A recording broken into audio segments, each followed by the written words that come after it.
breaking news coming in. The BJP has filed complaint against Makal Nidhi Mayam chief Kamal Hassan's daughter Shruti Hassan. BJP alleges that she trespassed into election booths while accompanying her father, Kamal Hassan, for the booth visit. Kamal Hassan, after voting in Chennai, had gone to Coimbatore South, the constituency where he is contesting, and he had gone to check certain polling booths.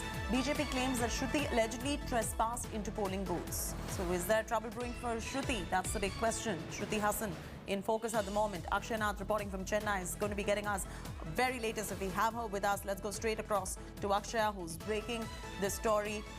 In just about a bit, she'll be joining us. The BJP has filed a complaint against M&M chief Kamal Hassan's daughter, Shruti Hassan. Akshay Nath reporting from Chennai, joining us. Akshay, what really happened there, and what is Kamal Hassan and Shruti Hassan's response to this? Well, Chethi, what has happened is that in Coimbatore South constituency, where Kamal Hassan, Vanathi Srinivasan are locking horns, yesterday it was seen that Kamal Hassan, along with his daughter Shruti Hassan, had gone there and they were checking out the polling booths there. But now we are seeing that the BJP has come out with a complaint against Shruti Hassan, stating that she had trespassed into the polling booth. Only polling booth agents are allowed inside a polling booth. But Shruti Hassan, who had accompanied Kamal Hassan along with him during the visit, has trespassed into the premises, is the allegation which has been made by the BJP right now. And they've demanded that criminal action be taken against Shruti Hassan, the actress.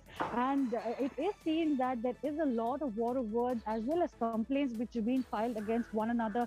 We had earlier seen Kamal Hassan had also filed a complaint against Vanathi Srinivasan, the BJP candidate, stating that she was distributing tokens to the people of Coimbatore South. The token implies that money will be given to them post-elections.